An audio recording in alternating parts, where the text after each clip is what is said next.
All right, so the Garden of Laughs, it's an unbelievable thing that Madison Square Garden does, and the Garden of Laughs returns to the theater at MSG on March 27th, and it benefits the Garden of Dreams Foundation. And for those that don't know what the Garden of Dreams Foundation is, they do unbelievable work. They raise money for the underprivileged. It's just a great initiative that they've been doing for years. When I was at the Garden, when I was on MSG, it used to be called Yes and It Counts, and then that was with Marv coming off his saying, and then it became the Garden of Dreams Foundation, and they've continued to do it over the years, and the work that it does, it's just amazing. This Garden of Laughs, the All-Star Comedy lineup features Bill Burr, Michael Che, Christy Stefano, Jim Gaffigan, Heather McMahon, Tracy Morgan, Sam Morrill, and Jon Stewart, and is hosted by our guest right here in the studio, Steve Schirripa. Please, you can support the Garden of Dreams Foundation and have a great time doing it. Get tickets at Ticketmaster.com. And Steve joins us right here in studio. What's up, Steve? How are you? That is some great? lineup, man. Oh, it's a great lineup. It probably, listen, every one of them could sell out on their own. So the big room. Well, we're in the theater. The room, oh, yeah, absolutely. He's an arena act. But, I mean, they're all great comics. Great. We got a great lineup. This is the fourth time we're doing it. We haven't done it since 2019. So we need to make some money for this incredible charity. Now, I know everybody has a charity. Every dollar goes where it's supposed to. They've built gymnasiums for these kids, libraries. They mentor them, scholarships. A lot of these kids have been, it started in 2006, the Garden of Dreams. A lot of the kids have been with us the entire time.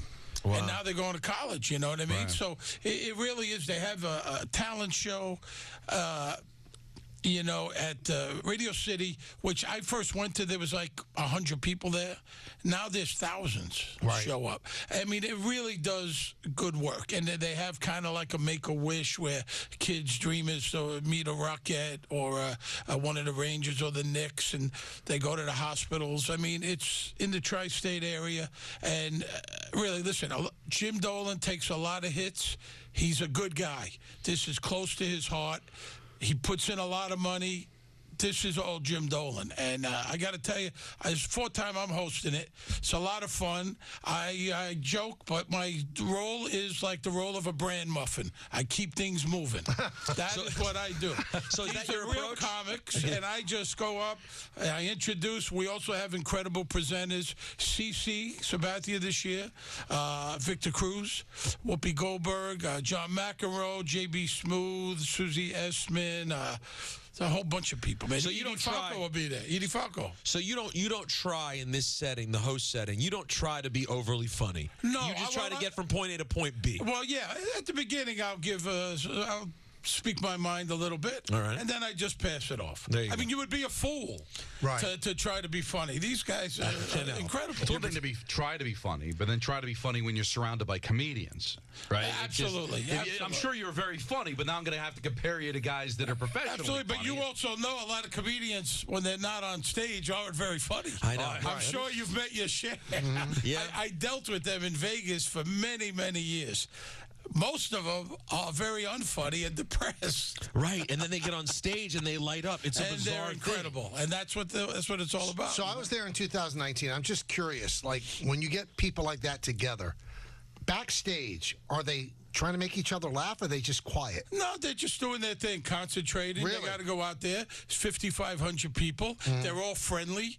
No one's getting paid. It's a friendly atmosphere. They're there because they want to be. There's no other reason they're there except they want to do this. There's no other reason. Bill Burr, I've never even seen in the Garden, watching a game. I'm sure he's a Celtic fan. Yes, I don't know. he is. But these other guys, some of them come to the Garden, some don't.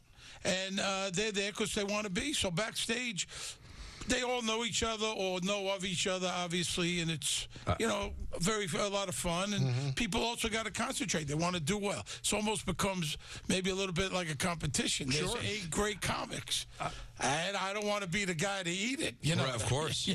I saw a Richard Pryor documentary, the Live at the Sunset Strip, which everybody remembers.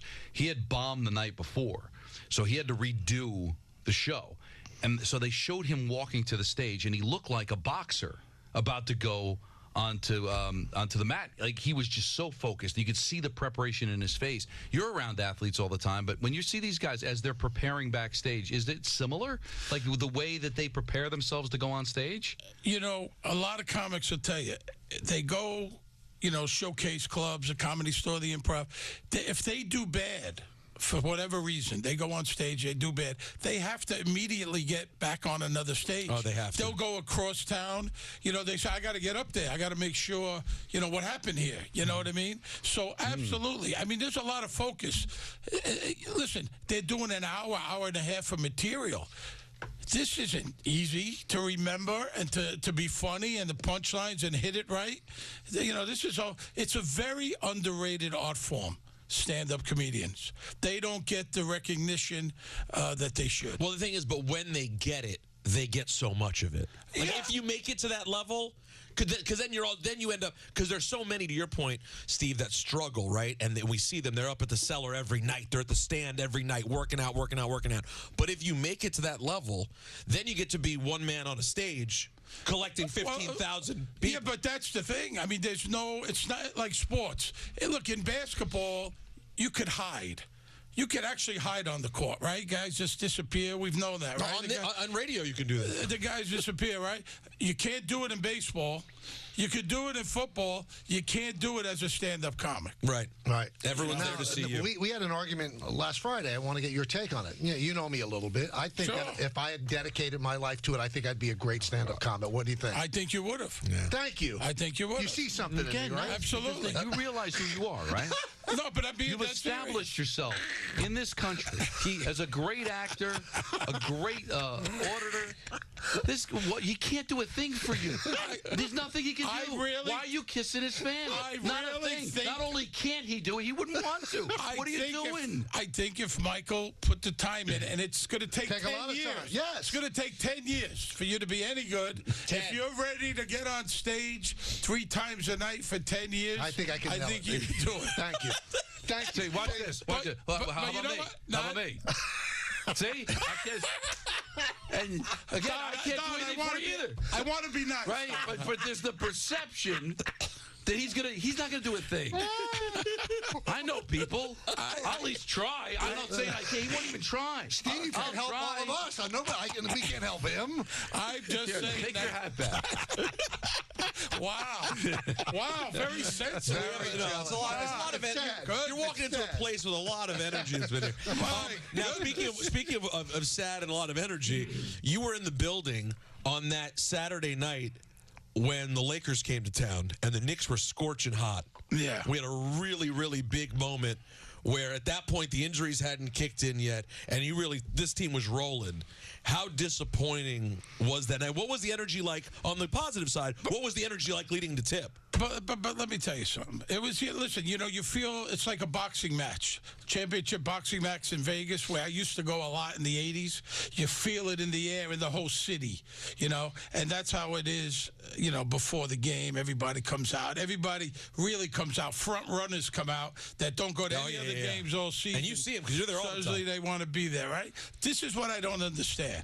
Why are there so many Laker fans in Madison Square Garden?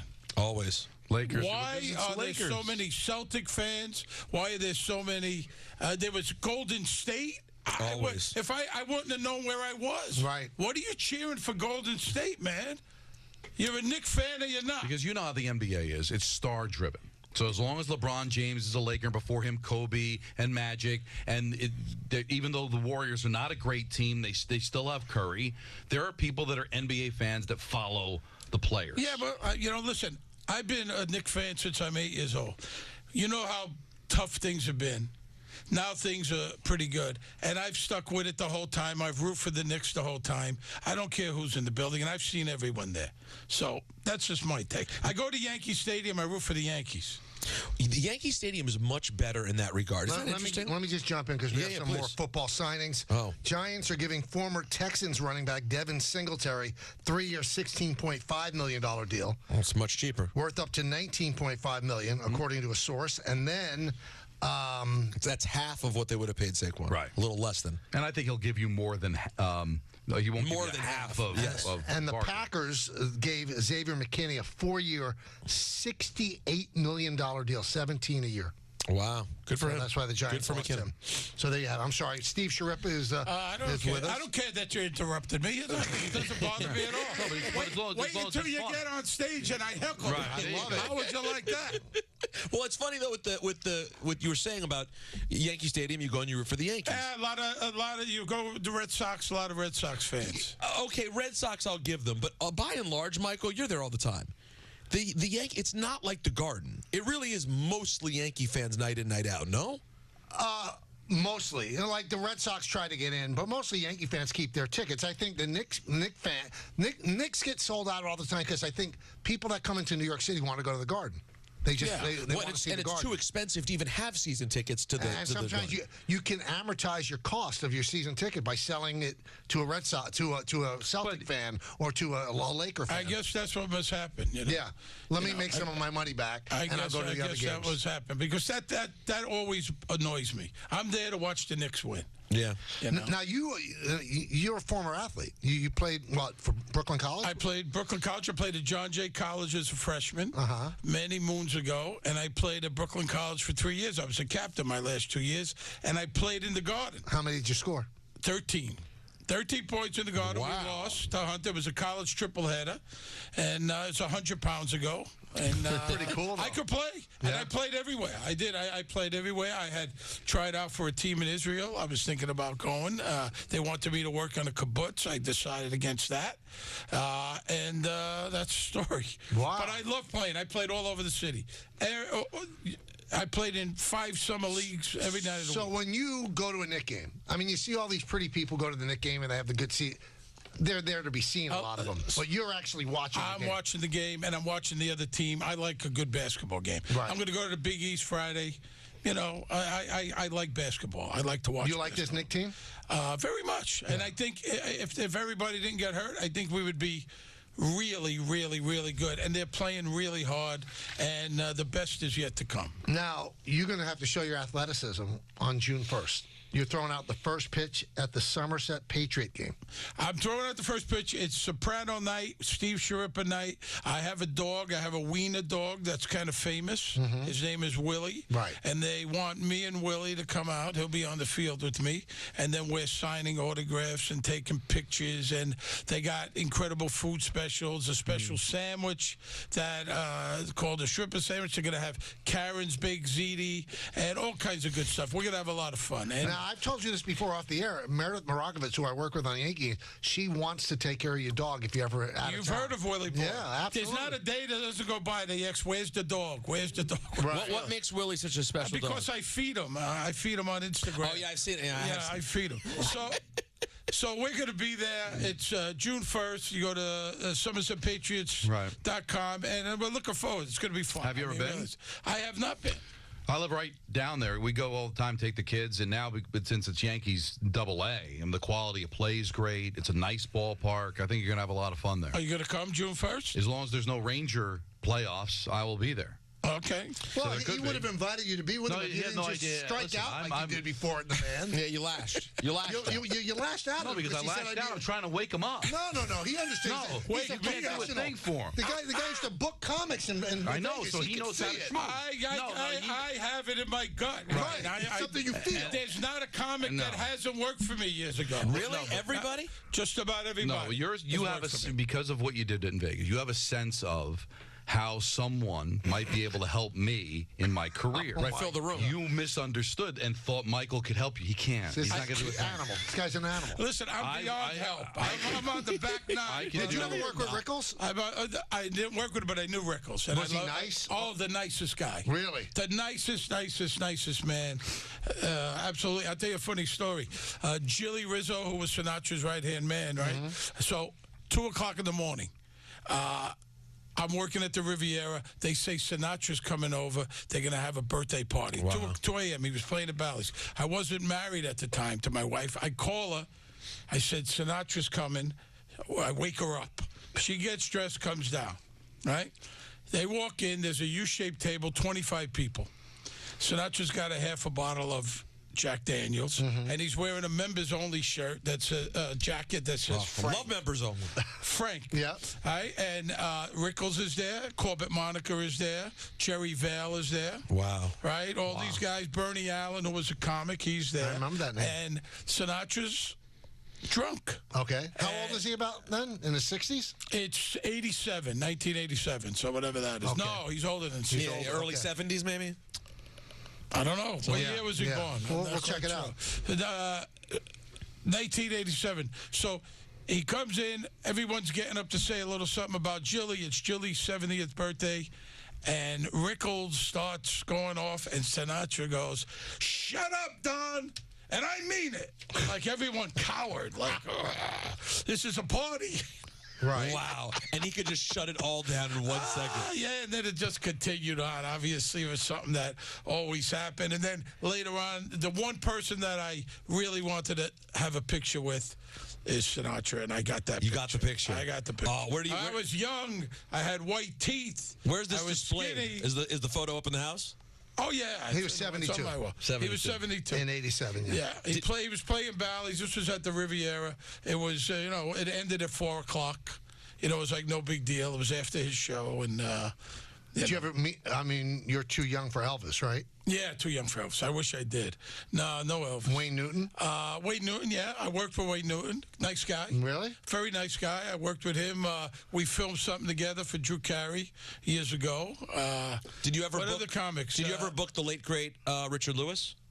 I did not. Richard Belzer worked. Richard Bill Belzer. Maher. Dennis Leary, we could go on and on. Wow. Ray Romano. So you lived Kevin out there full James. time then, or no? I lived there for 25 years. Wow. My wife and kids were born in Vegas. And you liked it? I liked it because, you know what, when I moved there in 1979, 80, it was 350,000 people lived there. And it was really a nice, small, clean town, and you could get around. And then, every 10 years, it just exploded. Now, Did you keep any property? no, I got rid of all my, I had bought a house, and we built a house. Because it has exploded the last Yeah, 10. it's exploded, but it's, 2008 dipped. And, we did okay. I did all right there. It was very good to me, the city. I did well. I became an executive at the Riviera. I was a maitre d' for many years. So I, worked with all these comics. I made a lot of money. Those days you had a tip to get a good seat. I did all that. I had the money piled up in the house at one point years ago in the 80s. Nice. Because, back then it was all cash. Nobody carries cash anymore. So at that point in time, would it ever have crossed your mind that you'd then have a whole second life as an actor? Absolutely not. No, I started dabbling. Some of the comics put me in a couple of their things. Bruce Baum, Kevin Pollak, put me in a couple of their sketches, HBO special, and I started. Something came to town. I would audition and started rolling along, and that's how it happened. I don't want to paint everybody with a broad brush, but just knowing you peripherally like we do, you seem like a real dude, like you're a regular guy. Hollywood is full of people that aren't real and kind of phony. How do you reconcile that? I'm a regular guy with a really good job. That's what I tell people. Okay. My friends are my same friends that I grew up with. That's who I hang with. I don't care for any of that. I've survived. I've worked for 24 years straight. I've survived bobbing and weaving. I look at the last night, the parties after the Academy Award, I would not want to go to that. Okay. You know what I mean? I'd rather go down to the bar and have a couple beers, you know what I mean? I'd rather hang out with the crew. Now, all the actors I've worked with have been very nice. Sopranos, of course, and his Blue Bloods gang, and I was on another show. All great people. But, you work friends. For the most part, you go and then you go home, It's like how Don and I are. Yeah. There you go. Yeah. Yeah, then you work friends. But you know what I'm saying. Right. And not everybody's, and that's, the phoniness and the competition and the bitterness. I don't go for that. But did you enjoy the Golden Globe and Emmys nights? Were those fun nights still? When we went, at the time, I did not like the Emmys. Really? I would like to go back one more time. We went to the Emmys 4 times, SAG Awards 5 times, HBO very generous, fly you out, put you up, the Peninsula Hotel. Listen, I enjoyed it. It was new to me. It was like guys have been trying to be an actor for 25 years. All of a sudden, I get on this show, and I'm walking down the red carpet, Right. We had fun because it was Jim and Michael Imperioli and Jim Gandolfini and all the guys. But it was new to all of you practically, right? Yeah. I mean, Edie had a little more experience, but for you guys, it had to be all pretty new. Well, they had been acting a long time, but they didn't have this success. Right. But, it's just not my thing. But, I mean, I get along. So why'd you say you'd like to do it one more time if you could? Because I think I would enjoy it more. The last time it was so hectic, and what are you going to say on the red carpet? And I'm sweating. Right. And, it's like, oh, my God, you're dressed up in the tux. But I think now I'm older, I'm calmer, you know what I mean? But we used to go out there and have a ball. We had, the Emmys, then the after party, then the after party. We had a lot of fun when we were doing the Sopranos, Was last thing that I have on the Sopranos was obviously you guys were all talented in your own right, but the star that was Jim shined very bright.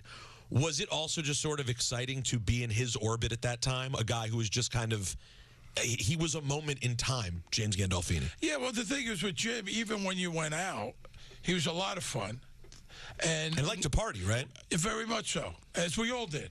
Right? We all like to go out and drink and enjoy. Listen, we would walk into a bar where it was like, or a restaurant, they give you a standing ovation. It was like playing for the Yankees. Right. I mean, that's how it was. Stevie Van Zandt, myself, Michael, John Ventimiglia, we hung together. Right. And we were, younger, in our early 40s, late 30s, some of them, and we enjoyed it, right? Jim was kind of, sometimes when you're doing these shows, you're the boss on the show, it kind of bleeds over to you're the boss. Right, yeah, right. There, right? Life imitates art. So I tell you a funny story. Il Cortile is where we used to take. I used to live upstairs for 2 years, and then we used to take all the guys were getting killed off. We would take them there for like a party. Right. Right?